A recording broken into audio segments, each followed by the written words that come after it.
Two night shift employees were moving lighting and spray painting equipment inside a barge to continue a painting operation. Employees on the previous shift had been painting in the confined space continually for 10 hours. The paint mixture being used was flammable. The lighting equipment was not explosion-proof. There was no ventilation and only one open access hole. Painters and laborers constantly entered the confined space without any air monitoring.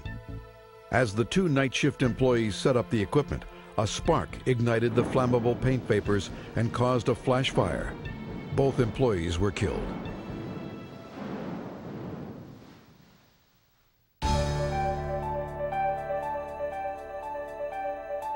Sufficient ventilation would have kept the concentration of flammable vapors below 10% of the lower explosive limit.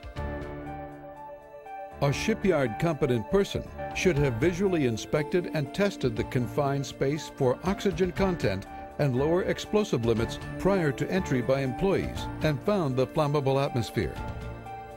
There should be no plugs or electrical connections within 50 feet of hazardous atmospheres and painting operations.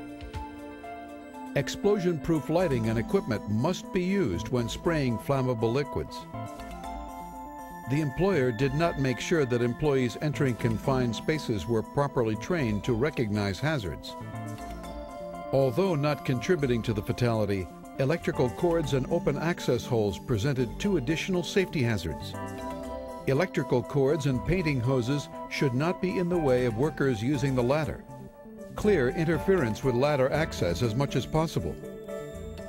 Open access holes in decks should be adequately guarded to prevent employees from accidentally falling down them.